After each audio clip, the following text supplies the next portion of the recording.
Welcome dear students to NDA maths classes by DB sir. तो बच्चों, आज की इस क्लास में हम डिस्कस करेंगे एक्सरसाइज 10.3। एक्सरसाइज 10.3 को स्टार्ट करने से पहले दो थ्योरम हम पहले डिस्कस कर लेंगे। ओके, इनका प्रूफ वगैरह डिराइव करते हैं, then will start with exercise 10.3। तो जैसे कि आप देख रहे होंगे स्क्रीन पे theorem 10.3 on the top.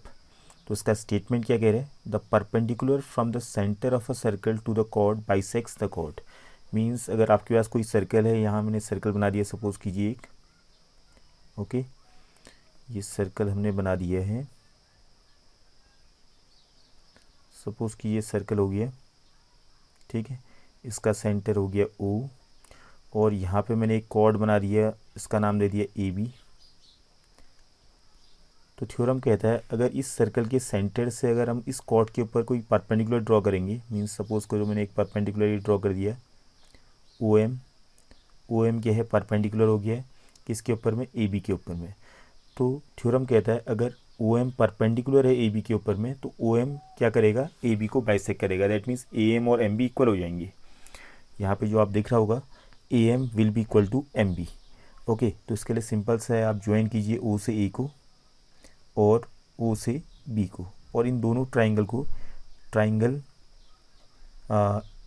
O M A and triangle O M B, इन दोनों ट्राइंगल में, इन triangle O M A and triangle O M B, देखिए आप O M is equal to O M, ये तो कॉमन हो गया दोनों में, common side of both the triangles, and angle A M O is equal to angle B M O.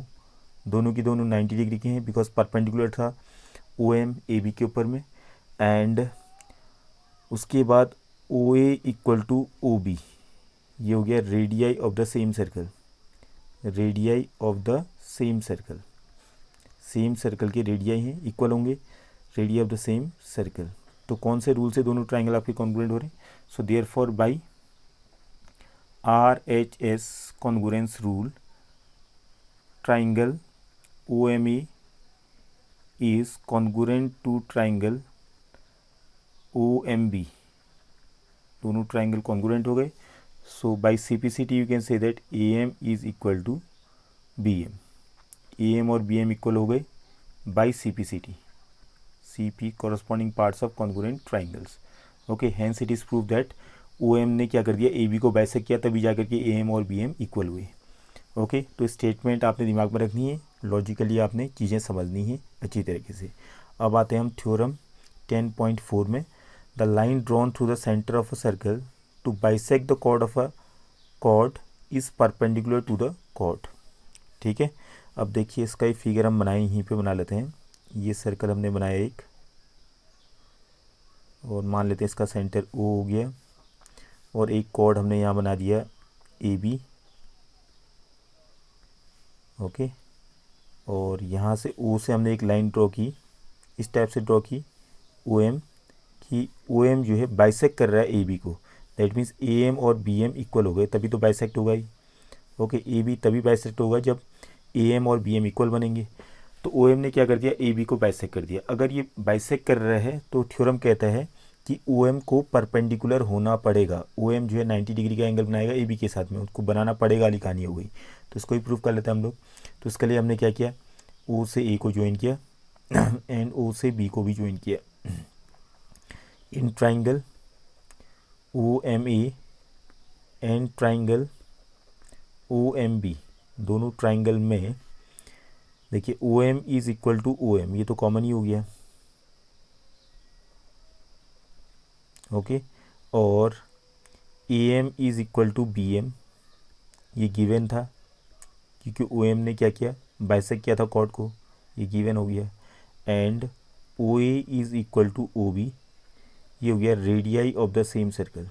Radii of the same circle. Okay, so therefore by SSS congruency rule, SSS congruency rule, triangle OME is congruent to triangle OMB। दोनों triangle आपके क्या हो गए? Congruent हो गए। अगर दोनों triangle congruent होंगे तो जाहिर सी बात है angle O M A will be equal to angle O M B, दोनों को मैं क्या मान लेता हूँ x, ठीक है, by C P C T, दोनों एंगल इक्वल है, कुछ भी मानो दोनों को, ठीक है, दोनों की वैल्यू को हमने x के बराबर मान दिया। और by linear pair angle O M A plus angle O M B, दोनों का सम कितना आएगा 180 डिग्री के बराबर में। एंगल ओ एम ए कितना था x और एंगल ओ एम बी भी x था, इक्वल टू 180 डिग्री, तो 2x इक्वल टू 180 आ गया, और x इक्वल टू यहाँ से आ जाएगा 180 upon 2 that is 90 degree. x की वैल्यू 90 आ गई, that means you can say that this implies that angle O M A is equal to angle O M B, angle O M A is equal to angle O M B is equal to 90 degree. Okay, ये भी आपका prove हो चुका है। तो दो theorem आपके clear होने चाहिए, दोनों थ्योरम एक दूसरे के जस्ट उल्टे हैं, मीन्स दोनों कनेक्टेड है एक दूसरे से। तो पहला वाला थ्योरम क्या था, पहला वाला थ्योरम था कि अगर किसी कॉर्ड के ऊपर अगर हम परपेंडिकुलर ड्रॉ करेंगे, मीन्स किसी सर्कल के अंदर, मीन्स ऐसा नहीं कहीं हवा में ये चीज़ें नहीं हो रही है, किसी सर्कल के अंदर अगर कोई कॉर्ड है और उस कॉर्ड के ऊपर अगर उस सर्कल के सेंटर से परपेंडिकुलर ड्रॉ करेंगे तो कॉर्ड क्या हो जाएगा, बाइसेक्ट हो जाएगा वहाँ पे, ठीक है, जहाँ पे वो परपेंडिकुलर पड़ेगा वहाँ पे वो कॉर्ड क्या हो जाएगा, बाइसेक्ट हो जाएगा।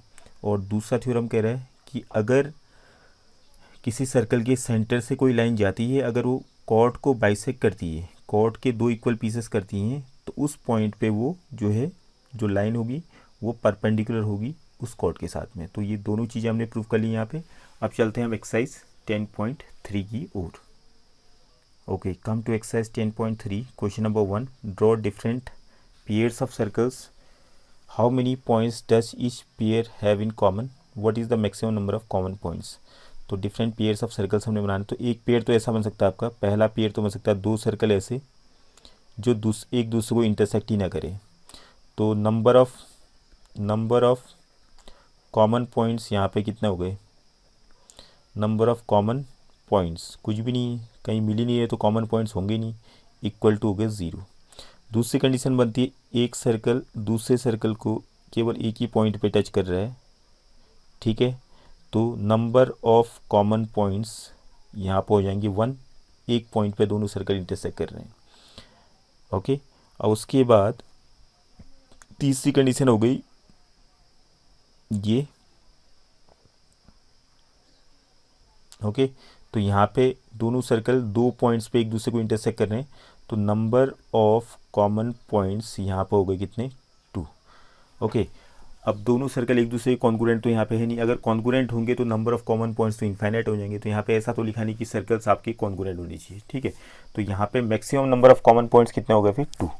अगर दो सर्कल का हमने मीन्स दो सर्कल्स के डिफरेंट देखे हमने कंडीशंस पेयर्स वगैरह बनाए, तो पहले पेयर में आपने देखा कि दोनों सर्कल जो है एक दूसरे को इंटरसेक्ट नहीं करें, नंबर ऑफ कॉमन पॉइंट्स 0 हो गए। दूसरे केस में नंबर ऑफ कॉमन पॉइंट्स 1 हो गए बिकॉज दोनों सर्कल एक दूसरे को एक ही पॉइंट पे इंटरसेक्ट कर रहे थे। और तीसरी वाले केस में आपने देखा कि दोनों सर्कल एक दूसरे को 2 पॉइंट पे इंटरसेक्ट कर रहे थे, तो नंबर ऑफ कॉमन पॉइंट्स हो गया 2। So what is the maximum number of common points जो पूछा गया था, तो हम लिख देंगे thus the maximum number of common points is 2। Okay, hope this is clear. Come to question number 2। Question number 2 देखिए, suppose you are given a circle, give a construction to find its centre.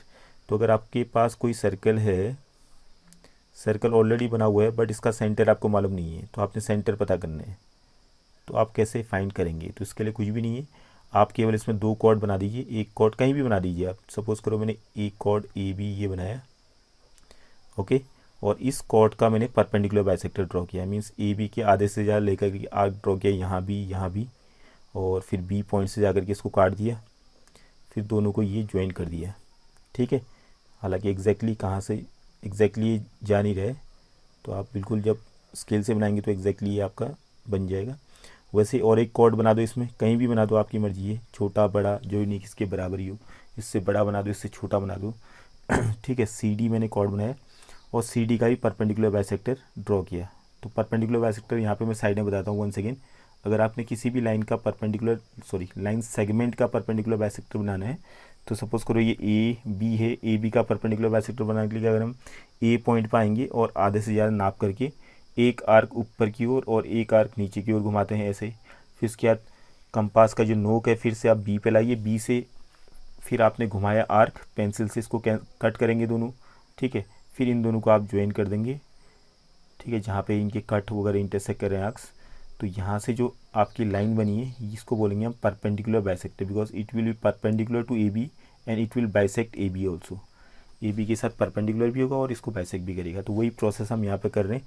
तो C D का perpendicular bisector draw करेंगे। तो सी से फिर आपने क्या किया, आधे से ज़्यादा कंपास को खींचा सी डी की लेंथ की, और आर्क आपने घुमा दिया इस तरफ भी इस तरफ भी, और उसके बाद डी पॉइंट पाए, डी पॉइंट से फिर आपने इनको कट कर दिया। तो कट करने के बाद फिर ज्वाइन कर देंगे आप लोग इनको, ठीक है।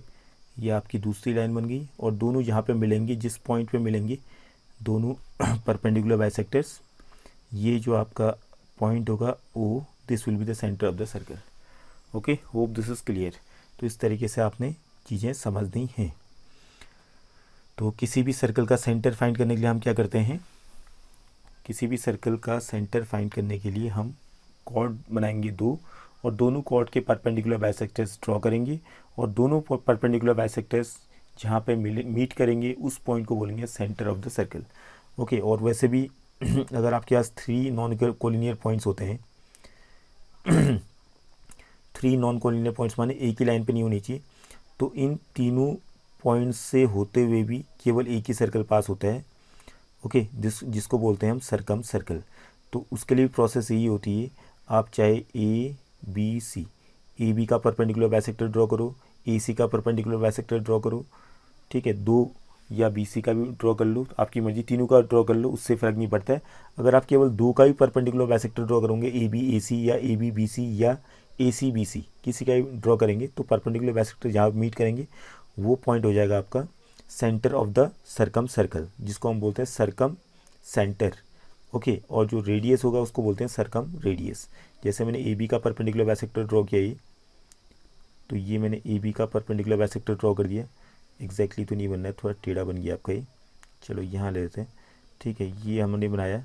और उसके बाद बी सी का परपेंडिकुलर बाइसेक्टर ड्रॉ किया, ठीक है, ये ड्रॉ किया, तो ये सेंटर बन गया ओ पॉइंट।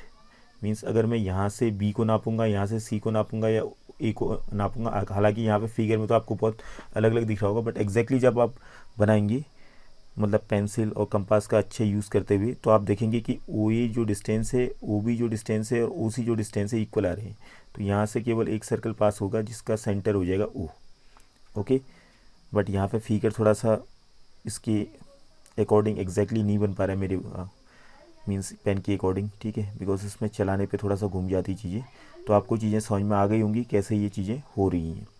ओके, तो यहाँ पे अगर आपके पास 3 नॉन कोलिनियर पॉइंट्स हैं, तो 3 नॉन कोलिनियर पॉइंट्स से होते हुए केवल एक ही सर्कल पास होता है, एक से ज़्यादा सर्कल कभी बन नहीं सकता। और वो सर्कल कैसे बनाएंगे आप, उसके लिए मैंने आपको बता दिया कि पहले तो तीनों पॉइंट को ज्वाइन कीजिए, तीनों पॉइंट को ज्वाइन करने पर ट्राइंगल बन जाएगा। और ट्राइंगल जैसे ही बनेगा, फिर आप ट्राइंगल के दो साइड कोई भी ले लो, ए बी ले लो या बी सी ले लो, या ए बी ए सी ले लो या बी सी ए सी ले लो, दो का परपेंडिकुलर बाइसेक्टर ड्रॉ करो, और जहाँ पर वो मीट करेंगे वो पॉइंट जो हो जाएगा वो centre of the circum circle हो जाएगा, जिसको हम सर्कम सेंटर बोलते हैं। और वहाँ से जैसे मान लेते हैं, जैसे ये मैंने रफ बना लो खाली, ये आपका आया, ये आपका आया, ठीक है, ये दो परपेंडिकुलर, ए बी का परपेंडिकुलर बाइसेक्टर और ए सी का बनाया मैंने, ये पॉइंट आया। अब यहाँ से जब ये सपोज ओ पॉइंट है, ओ पॉइंट से जब बी को नापेंगे डिस्टेंस, और ओ पॉइंट से ए का जो डिस्टेंस है, ओ पॉइंट से जो सी का डिस्टेंस है बराबर होगा। ओके, और ओ पे अगर हम कंपास की जो नोक को रखें और पेंसिल को ले जाके ए पे ले जाएं या बी पे ले जाएं, सी पे ले जाएं, आपकी मर्जी है। फिर वहाँ से अगर आप घुमाएंगे ऐसे, तो आपका सीधे सीधे एक सर्कल बन जाएगा जो तीनों पॉइंट से होते हुए निकलेगा। ओके, तो इस सर्कल को बोलते हैं सर्कम सर्कल, और इसका जो सेंटर है उसको बोलते हैं सर्कम सेंटर, एंड इसका जो रेडियस है उसको बोलते हैं circumradius. Hope this is clear. Now come to the last question of this, question number 3। If 2 circles intersect at 2 points, तो 2 सर्कल हम बना लेते हैं यहाँ पे ठीक है, एक सर्कल तो हमने ये बनाया, और एक थोड़ा बड़ा सर्कल बना लेते हैं। 2 सर्कल हमने ये बना दिए। ओके, 2 पॉइंट्स पे इंटरसेक्ट कर रहे हैं, मान लेते हैं ए और बी पॉइंट पे दोनों सर्कल इंटरसेक्ट किया, और दोनों का जो सेंटर है, पहले वाले सर्कल का सेंटर मैंने ओ माना और दूसरे वाले सर्कल का सेंटर हो गया ओ डैश मान लेते हैं, O dash, it is not O. Okay, उसके बाद क्या कह रहा है, prove that the centres lie on the perpendicular bisector of the common chord. तो कॉमन कॉर्ड क्या है, यहाँ पे ए और बी को ज्वाइन करने पे जो आपकी लाइन सेगमेंट बनी है, दिस इज़ कॉमन कॉर्ड, दोनों सर्कल का कॉर्ड है। ठीक है, पहले वाले सर्कल जो जिस सर्कल का सेंटर ओ है इसका भी कॉर्ड है, और जिस सर्कल का सेंटर ओ डैश है उसका भी कॉर्ड है। ओके, तो ओ डैश को हम थोड़ा अच्छे तरीके से लिख देते हैं। यहाँ पे इसका सेंटर हो गया ओ डैश। ओके, ओ से ओ डैश को हमने मिलाया, ओ से ओ डैश को हमने मिलाया। ठीक है, तो हमने क्या प्रूव करना है, अगर दो सर्कल मीन्स दो पॉइंट पे इंटरसेक्ट कर रहे हैं, तब हमने प्रूव करना है कि there centres lie on the perpendicular bisector of the common cord. Means उनका जो सेंटर है लाई करेगा perpendicular bisector of the common cord. That means अगर चीज़ें आप समझ रहे होंगे तो आपने क्या प्रूव करना है यहाँ पे कि ओ ओ डैश जो है परपेंडिकुलर बाइसेक्टर है ए बी का। ओके, तो यहाँ पे गिवन क्या है, गिवन है to circles with center O and O dash intersect at 2 points A and B. Okay, और टू प्रूफ में क्या प्रूफ करना है, O O dash is the perpendicular bisector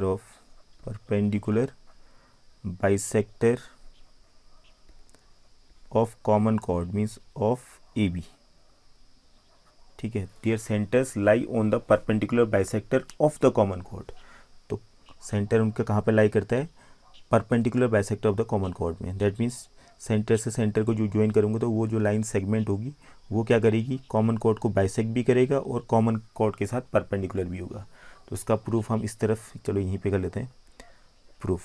तो इसके लिए हम क्या करेंगे, सबसे पहले तो कंस्ट्रक्शन करेंगे हम, ओ से ए को ज्वाइन किया, ओ डैश से भी ए को ज्वाइन किया, ओ से बी को ज्वाइन किया और ओ डैश से भी बी को ज्वाइन किया। तो पहले इन दो ट्राइंगल को, इन triangle O A O dash and triangle O B O dash, दोनों ट्राइंगल में O A is equal to O B हो गया, radii of the same circle. यहाँ मैं बार बार बोल रहा हूँ, लिखने की जरूरत ना पड़े, आप खुद ही लिख लीजिएगा इसको। And A O dash is equal to B O dash, ये भी आपका radii of the same circle हो गया, बड़ा वाला जो सर्कल है उनके रेडियस हो गए दोनों ही। एंड उसके बाद ओ ओ डैश कॉमन हो गया दोनों में, O dash is equal to O dash common. Okay, ये कॉमन हो गया। So therefore by S rule, congruency rule, triangle O A O dash is congruent to triangle O B O dash. अगर दोनों triangle congruent हो गए तो मैं कह सकता हूँ, यहाँ पे इधर मैं लिख देता हूँ नाम से बचने के लिए 1, यहाँ पे मैं डार्क कर दिया, देखिए फिगर में चले जा रहा हूँ मैं 1, और नीचे मैंने लिख दिया 2। So therefore angle 1 will be equal to angle 2 by CPCT। ठीक है, एंगल 1 आपको दिख ही रहा होगा, एंगल 1 यहाँ ऊपर मैंने जो डार्क कर रखा है 1 यहाँ पे लिखा भी है, हालांकि बहुत छोटा है, दिख रहा होगा आपको एंगल 1, और नीचे वाला आपका जो डार्क किया ब्लैक कलर से ये एंगल 2 हो गया, क्योंकि दोनों ट्राइंगल को कॉन्ग्रुएंट हो गए तो by CPCT corresponding parts of congruent triangle से ये दोनों एंगल इक्वल हो जाएंगे। अब चलते हैं हम यहाँ पे, सपोज कीजिए मैं एक पॉइंट और लेता हूँ यहाँ पे, जहाँ पे ये जो कॉमन कॉर्ड है ओ डैश को मीट कर रहा है, मान लेते हैं ये पॉइंट M है। तो अब चले गए हम इन triangle O M A and triangle O M B, triangle O M A और ओ एम बी में O A is equal to O B है, radius of the same circle हो गया, angle 1 is equal to angle 2, ये अभी proof किया हमने, by CPCT आ गया था, और O M is equal to O M common हो गया। तो यहाँ से हमारा रिज़ल्ट आया, so therefore by SAS rule triangle OMA is congruent to triangle OMB। दोनों ट्राइंगल कॉन्गुरेंट हो गए। तो by simplicity AM will be equal to BM by simplicity. एक चीज़ तो प्रूव हो गई हमारी, बाई सिम्प्लिसिटी से एक चीज़ प्रूव हो चुकी है, मीन्स AB बाइसेक्ट हो गया। AB बाइसेक्ट हुआ तभी जाके कि AM और BM इक्वल बने। तो AB इज़ बाइसेक्टेड वाली चीज़ तो प्रूव हो गई कि ओ डैश ने AB को बाइसेक्ट कर दिया, तभी जाकर के AM और BM इक्वल बने। अब हमने दिखाना है यहाँ पे 90 डिग्री का एंगल, बिकॉज परपेंडिकुलर भी दिखाना था यहाँ पे। ओके, तो angle OMA is equal to angle OMB equal to X मान लेता हूँ मैं, बाई सिम्प्लिसिटी। ये भी सिम्प्लिसिटी से आ जाएगा, अगर दोनों ट्राइंगल कॉन्ग्रुएंट हो तो ये दोनों एंगल भी इक्वल हो जाएंगे। और इन दोनों का सम जो है angle OMA plus angle OMB will be equal to 180 degree by linear pair के अकॉर्डिंग।